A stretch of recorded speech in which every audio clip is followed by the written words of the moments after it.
UCC को लेकर के सरकार की तरफ से एक जन सुनवाई कार्यक्रम संभाग स्तरीय चल रहा है।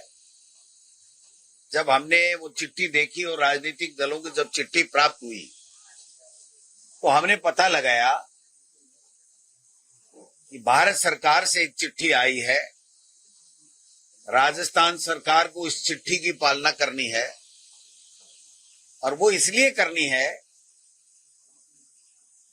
कि वापस धार्मिक उन्माद फैले, हिंदू मुस्लिम हो, लोग जो देश के और प्रदेश के लोगों के जो मुद्दे हैं, जो उनकी समस्याएं हैं, उन पे वो ध्यान केंद्रित नहीं कर सके, उनका सवाल जवाब सरकार से नहीं कर सके। और लोकसभा सत्र भी आने वाला है, विधानसभा सत्र भी आने वाला है, मानसून सत्र, तो उसमें प्रदेश के लोग, देश के लोग बिजली, पानी, सड़क, चिकित्सा, रोजगार, मुआवजा, फसल बीमा, इन पे कोई सवाल नहीं कर सके, इसलिए इस तरीके का एक सुगुफा छोड़ा गया। हम लोग कई सालों से ये सुन रहे हैं कि सरकार यूसीसी लेकर के आ रही है, समान नागरिक संहिता 2026 के नाम से चर्चाएं करवा रहे हैं। इसकी जो कमेटी बनाई गई है भारत सरकार के द्वारा, उसमें सुप्रीम कोर्ट के फॉर्मर जस्टिस रंजन प्रकाश देसाई को बनाया गया है। शत्रुघ्न सिंह जी जो आईएएस हैं, रिटायर्ड, उनको बनाया गया है। बसंत सिंह छाबड़ा राजस्थान से AA हैं, उनको राजस्थान के लिए बनाया गया है। रामस्वरूप अग्रवाल जी जो प्राचार्य हैं, प्रिंसिपल हैं इसके गवर्नमेंट लॉ कॉलेज के गंगानगर के, उनको बनाया गया है। और एक आरएसएस की हैं, कोई डॉक्टर सुची चौहान। न कोई ड्राफ्ट है, न कोई मसूदा है। जन सुनवाई किस बात की कर रहे हैं, क्या जन सुनवाई करनी है?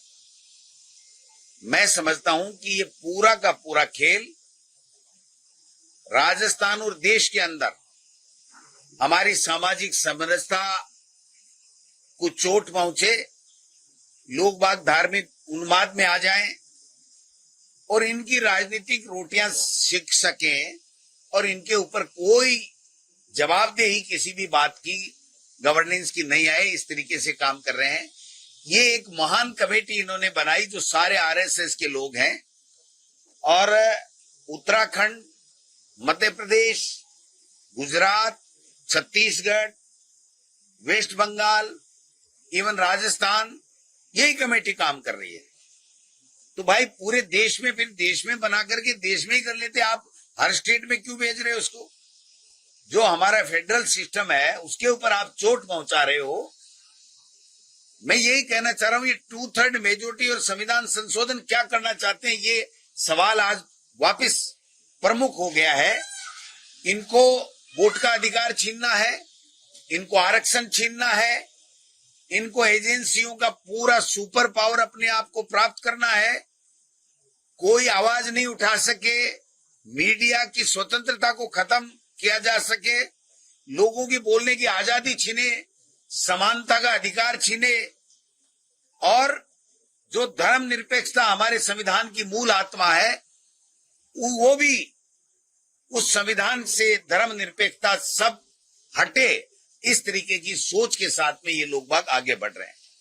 मैं पूछना चाहता हूं कि ये जन सुनवाई क्यों नहीं करना चाहते कि पीने का पानी नहीं मिल रहा, गर्मियों में बिजली नहीं मिल रही है, अपराध बढ़ रहे हैं।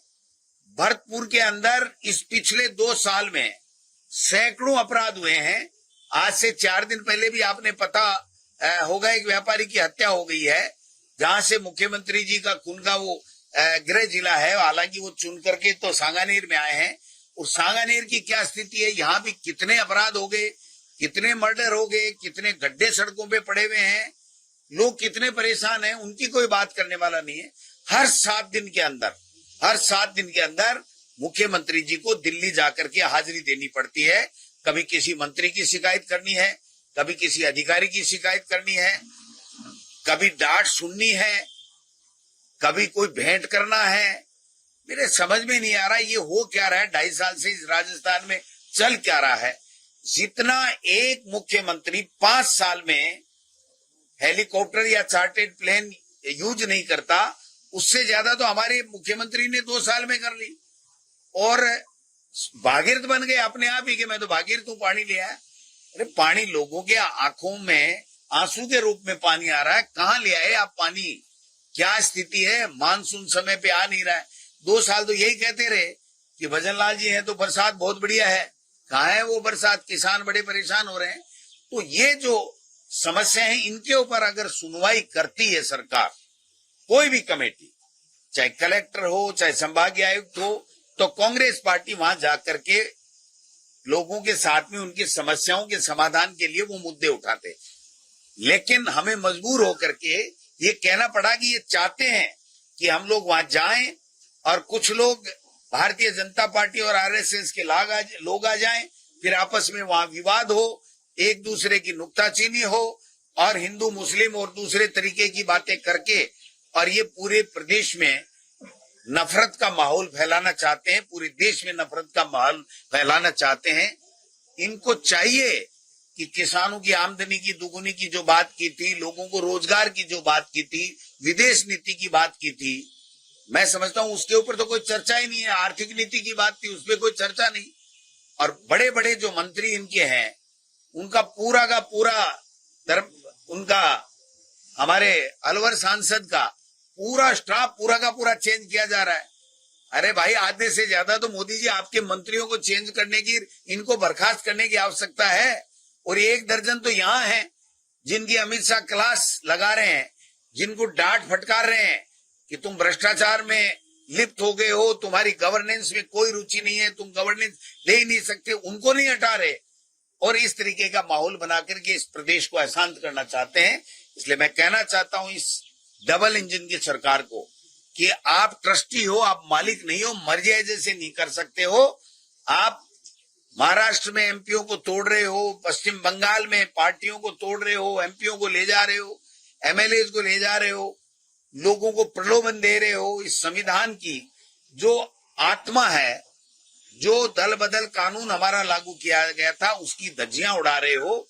वो काम कर करके अपने स्वार्थ सिद्धि करके, और मैं जो समझ रहा हूं कि ये इस तरीके के इस माहौल में ले जाना चाहते हैं, इस तरीके का सिस्टम डेवलप करना चाहते हैं, इस तरीके का संविधान संशोधन करना चाहते हैं कि दोबारा आपको और हमको वोट देने की आवश्यकता ही नहीं पड़े, और जिसकी मर्जी है जो खड़ा होगा, उनकी मर्जी है वो ही जीतेगा, और मर्जी है जैसे देश चलेगा, आपका सारे के सारे अधिकार पावर सीज हो जाएंगे। इस तरह की दिशा की ओर इस देश को और प्रदेश को ले जा रहे हैं, जो बहुत ही दुर्भाग्यपूर्ण।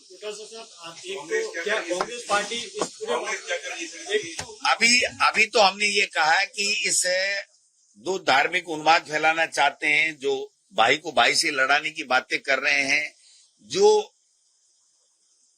मेन मुद्दे हैं, लोगों की समस्या हैं, उन पे जो नहीं कर रहे हैं, उसके लिए हमने इनको चिट्ठी लिखी है कि ये बंद कीजिए आप। और आपने देखा होगा कि जो हॉस्पिटल के अंदर प्रसूताओं की मौत हो रही है, और बॉर्डर के ऊपर जिस प्रकार से धार्मिक उन्माद फैलाने के लिए चुन चुन करके निशाना बनाया जा रहा है, धार्मिक आस्थाओं के केंद्र, वो चाहे हिंदू हो, मुस्लिम हो, ईसाई हो, सबको चोट पहुंचाई जा रही है बिना कोई कानून के, बिना कोई उनकी सुनवाई के। उनके ऊपर भी हमने बड़ा एक कार्यक्रम, आपने देखा होगा, धरना प्रदर्शन किया था, और इसका रोड मैप हम तैयार कर रहे हैं। पूरे प्रदेश के अंदर अलग जगाएंगे, लोगों को साथ लेकर के उनके सुख दुख में भागीदार बनेंगे। उनके जो मुद्दे हैं, इनकी जो समस्याएं हैं, उनके समाधान के लिए कांग्रेस का हर कार्यकर्ता उनके साथ में खड़ा होगा। और 2028 में राजस्थान के अंदर इनका नामो निशान मिट जाएगा, भारतीय जनता पार्टी ढूंढी भी नहीं मिलेगी। जो सबसे बड़ा दुर्भाग्य है कि वोट लिए भाजपा के नाम से, और राजस्थान के अंदर राज कर रहा आरएसएस, और ये नमूना, इससे बड़ा देश के अंदर कोई नमूना नहीं हो सकता कि एक कमेटी बना करके तो तमाम आरएसएस के लोग हैं। वो एक चिट्ठी थी ना जिसमें साफ लिखा है, ये जो हमारी डॉक्टर सूची चौहान है, वो आरएसएस के कार्यक्रम में भाग ले रही हैं। तो ऐसे आरएसएस की बैकग्राउंड के लोग, आरएसएस को मानने वाले लोग, उनकी पर्ची पे काम करने वाले लोग, उनके एजेंडे को पूरा करने वाले लोगों की ऐसे कमेटियां बना करके और पर्ची देती जाती है कि इस स्टेट में जाना है और आपको ये करना है। ये देश का दुर्भाग्य है कि ऐसे लोग सत्ता में बैठ गए जिनको न देश से मतलब है न देशवासियों से मतलब है, अपनी सरकार, अपने पावर और अपनी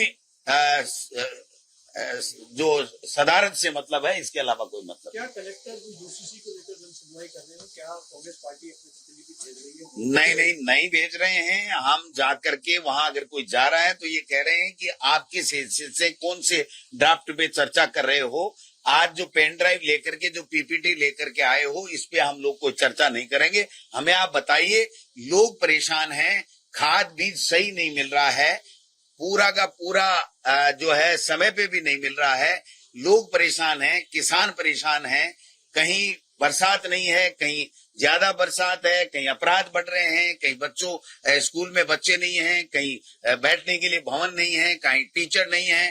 तो उनके ऊपर आप अगर चर्चा करोगे तो हम लोग चर्चा करने को तैयार हैं, लेकिन प्रशासन उसके ऊपर चर्चा नहीं कर रहा है। एक पेन ड्राइव में पीपीटी आती है, उस पीपीटी को दिखा करके आरएसएस और बीजेपी के जो अंधभक्त मोदी भक्त हैं, उनके नाम नोट करके, संख्या नोट करके ले जा रहे हैं कि हमने जन सुनवाई कर ली और ये कानून लागू कर ले। इसलिए जरूरी है कि लोग चाहते हैं, ये एक परसेप्शन फैलाने के लिए इस तरीके का ड्रामा ये लोग बात कर रहे हैं, जिससे हम कतई सहमत नहीं। आप ही कह रहे हैं कि ड्राफ्ट का पता नहीं है इसके मामले में, लेकिन जो पब्लिक से सवाल पूछे जा रहे हैं उसमें तो तस्वीर बिल्कुल साफ है, जो बात रही नहीं है, जिसमें बड़े सवाल जो पूछे जा रहे हैं उसमें पूछे जा रहे हैं कि बहुविवाह होना चाहिए, आप इससे सहमत है नहीं है, तलाक के मामले को लेकर पूछा जा रहा है। उत्तराधिकारी किस हैसियत से, आप बताइए भवानी जी, कौन से कानून में इनको क्या अधिकार मिला हुआ है, ये बता दीजिए कि ये क्या होना चाहिए, क्या नहीं। फिर ये सवाल क्यों नहीं पूछे जा रहे कि लोगों को पेंशन समय पे मिल रही है कि नहीं मिल रही है, लोगों का इलाज हो रहा है कि नहीं हो रहा है, लोग सड़क के लिए, बिजली के लिए, पानी के लिए परेशान है, क्या उसके ऊपर चर्चा नहीं करनी चाहिए, उनके ऊपर सवाल नहीं पूछने चाहिए? क्या इस यूसीसी के लिए तीसरी बार मोदी जी को प्रधानमंत्री बनाया है? आप बताइए कि पीएम केयर फंड में क्या घोटाले हो रहे हैं। आज राजस्थान के अंदर कोई सा डिपार्टमेंट ले लीजिए, तबादला उद्योग चल रहा है, पैसे ले लेकर के 3-3 जगह पर्चियां कट रही हैं, बेचारे लोग परेशान हो रहे हैं। उसमें सवाल क्यों नहीं होना चाहिए, इसमें सवाल क्यों होना चाहिए? और अगर आपका कोई कानून है तो भारत सरकार अगर कानून लेकर के आती है तो जो कमेटियां बनी हुई हैं लोकसभा और राज्यसभा के अंदर एमपी की, उन कमेटियों में आप चर्चा कराइए। हमारे यहाँ आ रही है तो विधानसभा से पहले जो है वो कमेटियों में चर्चा कराइए। जब तक हमें ही पता नहीं क्या आ रहा है तो आम जनता को क्या पता होगा? हम चुने हुए जनप्रतिनिधि हैं, उनके गुलाम नहीं हैं। हम चुने हुए जनप्रतिनिधि हैं, पहले हमको कौन सा ड्राफ्ट दिया आप बताइए। हम नेताओं को, जनप्रतिनिधियों को, एमएलए और एमपी को बुला रहे हैं, तो आप बताइए कि हमारे एमएलए और एमपी के पास में उन्होंने कौन सी चिट्ठी भेजी, कौन सा उन्होंने ड्राफ्ट भेजा कि साहब ये धाराएं, ये कानून बनेगा, इसमें ये चीज होंगी। एक परसेप्शन फैलाया जा रहा है, एक परसेप्शन फैला करके अपना राजनीतिक उल्लू सीधा करने का ये प्रयास किया जा रहा है, लोगों में नफरत के बीज बोए जा रहे हैं। पंचायत चुनाव को लेकर जो है 31 तारीख की डेडलाइन ये मीटअप नहीं कर पाएंगे, तो क्या हाई कोर्ट ने जो दी थी? भाई ये तो न हाई कोर्ट को मान रहे, न सुप्रीम कोर्ट को मान रहे, न संविधान को मान रहे, न लोकसभा को मान रहे, न दल बदल कानून को मान रहे, न कोई कानून इनका बनाया हुआ उसको मान रहे। आपने देखा होगा कि विधानसभा के अंदर मुख्यमंत्री ने कहा था कि हर विधानसभा क्षेत्र में इतने किलोमीटर की सड़कें होंगी और 10-10 करोड़ रुपए काम होंगे। अभी मुझे पता लगा है कि किसी विधानसभा में 20 करोड़ देंगे, किसी में 2 देंगे, किसी में 40 देंगे, किसी में 100 देंगे। तो राजस्थान की विधानसभा में बजट के अंदर जो घोषणा है उसका भी इंटरप्रिटेशन गलत निकाल करके अपनी मर्जी से काम कर रहे हैं। तो आप इनसे क्या उम्मीद कर सकते हो? यहाँ कोई विजनरी नेता नहीं है, कोई विजनरी अफसर काम नहीं कर सकता है। पर्ची जो दिल्ली से आती है वो पर्ची के हिसाब से इनको काम करना पड़ता है, इसके अलावा कुछ नहीं। एक केंद्रीय मंत्री के पूरा स्टाफ बदल दिया गया है, राजस्थान के मंत्री जी, आप भी सवाल उठा रहे हैं, क्या लगता है आपको? उस केंद्रीय मंत्री को ही चेंज करना चाहिए। जो वहां पर जो एरिया क्या बोलते हैं उसको, टाइगर है, हाँ, वो जो चेंज किया गया, उसका एरिया चेंज किया गया। फिर अरावली को खोला जा रहा था, अरावली की सुप्रीम कोर्ट में गलत रिपोर्ट प्रस्तुत करा करके, छिपा करके जो ऑर्डर लिया गया, और फिर राजस्थान के अंदर बवाल मचा, पूरे हिंदुस्तान में पर्यावरण प्रेमी और लोग जगे, तब जाकर के आप लोगों ने, मीडिया ने सहयोग दिया, तब उसको सुप्रीम कोर्ट से दोबारा रुकवा दिया गया। तो ये बहुत बड़े बड़े बड़े खेल हुए हैं। और इन खेलों की सीटीएच की बात, हजारों खाने हैं। नेता प्रतिपक्ष ने और आपने ये प्रेस कॉन्फ्रेंस की थी और आपने कहा था कि हम इस पे मुद्दा बनाएंगे, इस पे हम बड़ा प्रदर्शन करेंगे, लेकिन आपने कुछ किया नहीं। हमने तो इतना मुद्दा बना रखा है कि रात को नींद ही नहीं लेते हम तो, कि इस मुद्दे पे इनको फाड़ झाड़ कर दे, इनको हटा दे। लेकिन अब वो समय आएगा तभी हटेंगे भाई। हम तो बात कर सकते हैं, आपके माध्यम से जनता तक जा सकते हैं, संघर्ष कर सकते हैं। हमने वहां पर, आपने देखा होगा कितना बड़ा प्रदर्शन अलवर के अंदर, भंवर जितेंद्र सिंह जी और टीकाराम जूली जी, हम सब लोग थे। अशोक गहलोत साहब रोजाना बताते ही हैं कि भाई अनुभव के आधार के ऊपर की किस प्रकार से ये लोग बाग बेईमानी कर रहे हैं। आज भी जो मंदिर के, आस्था के वहां पर राम मंदिर में चंदा चोरी चल रहा है। एक वीडियो मैंने देखा कि वो अगला कह रहा था कि मैं तो फ्री में ही पत्थर दे रहा था, इन्होंने तो वो जो मैं फ्री में दे रहा हूँ 500 रुपए के हिसाब से लिया है।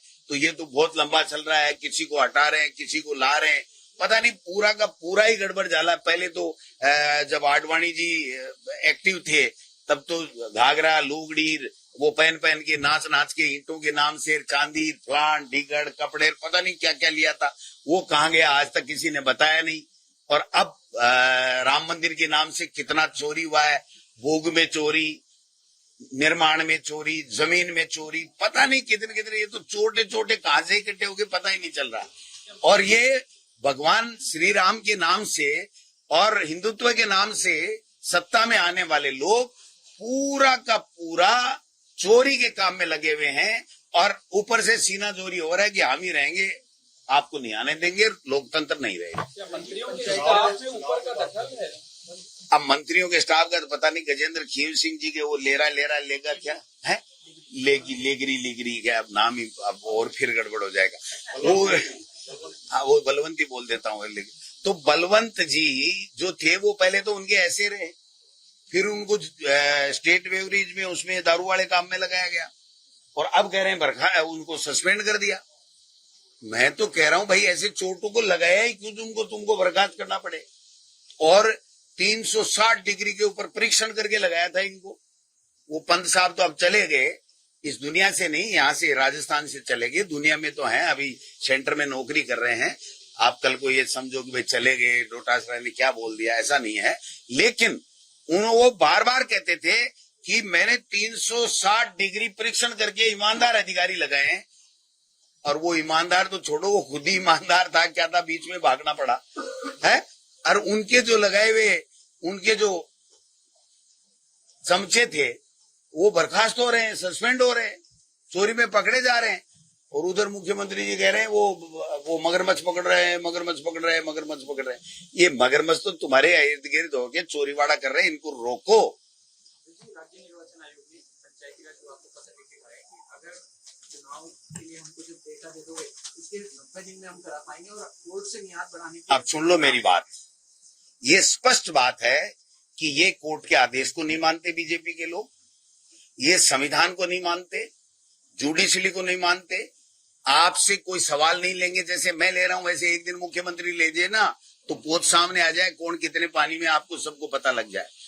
सवाल ये है कि जब तक आरक्षण का डाटा उनको नहीं दिया जाएगा, SC, ST और OBC का, तब तक चुनाव आयोग कुछ कर ही नहीं सकता, मैं आपको बता रहा हूं।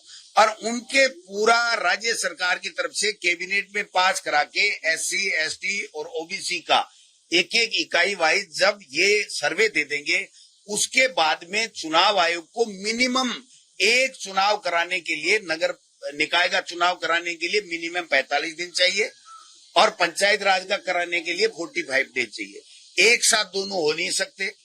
तो इनका उद्देश्य यही है कि बचते रहो, राजस्थान को लूटते रहो, चुनाव से बचते रहो, राजस्थान को लूटते रहो। एक एजेंडे के ऊपर ये बीजेपी की पर्ची सरकार काम कर रही है। भाई साहब, इस सरकार की बहुत बुरी हाल है, इनके मंत्रियों के बहुत बुरे हाल हैं, इनके MLA के बुरे हाल, जनता के तो और ही बुरे हाल हैं। तो सड़कें क्या करें। आज जो एक्सीडेंट हुआ जयपुर में, आपको क्या लगता है ट्रक ड्राइवर की लापरवाही किस मेंशन तो हुआ वहाँ पर राइट और कोई डिवाइडर होना चाहिए, बहुत तेजी से आ रहे हैं, कोई वहाँ पर कुछ नहीं हुआ और रेलिंग नहीं लगी हुई है। क्या लगता है? ये भवानी जी आज की घटना थोड़ी, आप बताइए।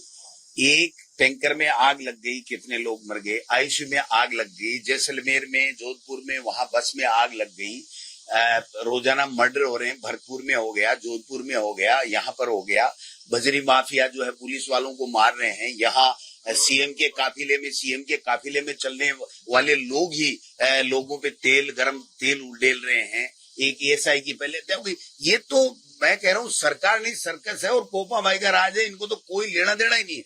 इनको तो रोजाना तीसरे दिन हेलीकॉप्टर उठाओ, चार्टर्ड प्लेन उठाओ, जाओ और दुपट्टे पहनाओ, उनको राजी करो, भोग लगाओ भगवान की तरह बड़े लोगों के, और फिर लास्ट में यहाँ आकर के कह दो साहब सब मेरी कुर्सी सलामत है, आप चिंता ही मत करो, बस। सर एक जो नर्सिंग कर्मी था जी,